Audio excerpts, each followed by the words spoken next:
Welcome to this week's edition of Outdoors Online, a weekly webcast produced by the North Dakota Game and Fish Department. I'm your host, Mike Anderson. My guest this week is waterfowl biologist Mike Szymanski. Today we're going to talk about some early goose hunting opportunities. Mike, why do we have this early goose hunting opportunities? Well, we've got, as many folks know, a lot of Canada geese that breed in North Dakota now. Some parts of the state have more Canada geese breeding locally than others, and what we're trying to do is increase harvest pressure on these birds. We've been doing this for a while now, but just trying to add the number of days and hunting opportunities that we can get to increase harvest and lower survival of these Canada geese that are breeding in North Dakota.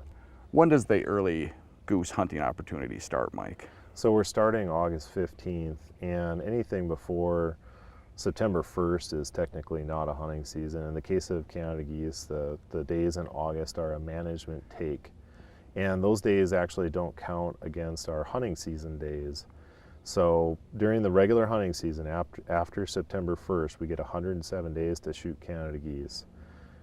It's really important, and it plays into how we've set up these zones, because we have some areas in the state that really could use days on the end of the season because there's really good late season hunting opportunities. We don't want to take those days out of December and put them on September.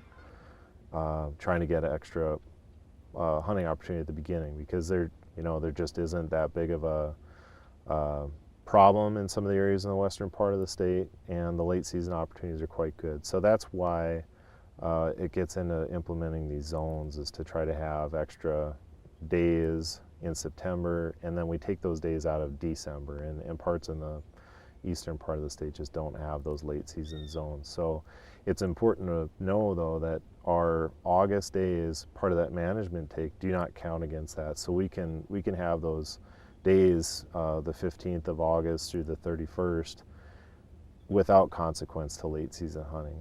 Mike, this year we added another zone. Why did we do that? So we're trying to make use of extra opportunity that we got in September for working on these Canada geese that are breeding in North Dakota. Back in the initial days of September seasons, we originally were able to hunt until the third week of September, but we found out through harvest monitoring that we were shooting too many migrant geese, small geese that are coming from the Arctic. And over time, though, those small migrant geese have been coming later, and our local populations also grew. So we were able to reevaluate those harvest metrics and get those days back in September. So we don't want to necessarily take days away from late season hunting opportunities like we talked about, but we do want to have those days at the end of September. And some folks, for whatever reason, want to wait a little bit later in September to hunt too, so it gives them that extra effort. The eastern part of the state has the most conflict with Canada geese, so that's where we place those days. The eastern part of the state also has the least amount of really good, reliable late season hunting. So it's a good fit for that area to get a few extra days. It's going to vary a little bit year to year depending on when our regular waterfowl season opens. The zone boundary for that is a little hard to explain. It's best just to look at a map. It kind of depends on your local area, because the zone is basically the high and low plains duck boundary. And that's pretty much cutting the state in half, kind of wandering its way up diagonally. So there's a lot of different boundaries involved with that, but depending on your local area, there's just one or two highways to remember associated with it. Okay, as everybody knows, we had a late spring. How did that affect the goose reproduction? A lot of birds basically didn't go through with nesting efforts this year. It was pretty stark in May to see a lot of pairs hanging around in places that they maybe would have nested because of not only the lateness of the spring, but also it being quite dry when we were coming into May, when the geese were starting to set up their territories. A lot of the places where they would have nested were dried up and gone. Plus the big wetlands were still frozen. So a lot of those birds moved on, but there were some that hung around and did have later nesting efforts. So our production, I mean, if I just had to make a pure guesstimate on it, it's probably 25% of normal. Some areas were pretty good. Some other areas are completely absent of Canada goose broods. Okay, do these early hunting opportunities, are they helping with the Canada goose population? Yeah, we get a fair bit of harvest from these early hunting opportunities, anywhere between 35,000 and 70,000 birds a year, sometimes even a little bit more. So it's hard to come up with those kinds of numbers just by having, and we really don't have extra days to put anywhere during the regular season. So it's, unfortunately our population isn't going down as a result, but we have kind of capped the rate of increase on it, so that's helpful. And we've also seen some reductions in the numbers of groups that are quite large, I guess, that individual landowners have on their property. We used to see some groups that were 300-400 birds in a spot, and now it's more in that 50 to 100 range. So we've really knocked some of those back besides the overall goose numbers. Mike, are there any different techniques hunters use for the early goose opportunity? Generally the techniques are the same. People still do decoy spreads. You can do pass shooting if you want.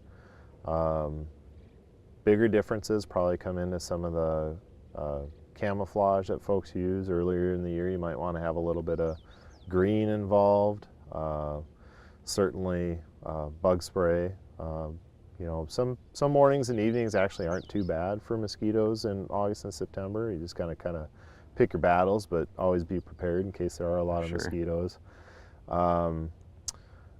The decoy spreads are also a little bit more family group oriented in August and September versus later in the year when it is kind of just a big group. People want to definitely consider that when they're laying out their decoy spreads. Sure, and a lot of small grain harvesting is going on about that time too. Yeah, small grain harvest looks to be coming along pretty well. We're seeing fields that are just starting to get cut. Some are really ripening up quickly, so there should be quite a few fields down by the time we start into these hunting opportunities. Okay, how about licensing for residents and non-residents? Yeah, residents need to get the $5 license in addition to their general game and habitat stamp. If they're over 16 or 16 or older, they need to have their small game stamp. All hunters need to be HIP registered. That goes for any migratory bird hunters that are hunting in North Dakota. They need to do that every year in every state that they hunt. And then after September 1st, they also need to have a federal duck stamp. Non-resident hunters need the $50 non-resident license. That's good for anywhere in the state, and it doesn't count against their days if they come back and buy a regular non-resident waterfowl license.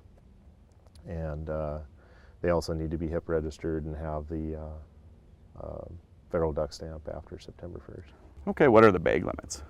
So in our September season, we've got a bag limit of 15 birds per day, 45 in possession. A lot of good information, Mike. Thank you. As Mike just mentioned, Canada goose hunting is divided into 3 zones, the Missouri River, Western, and Eastern zones. Opening day for early Canada goose is August 15th in all 3 zones. Closing dates are September 7th in the Missouri River zone, September 15th in the Western zone, and September 21st in the Eastern zone.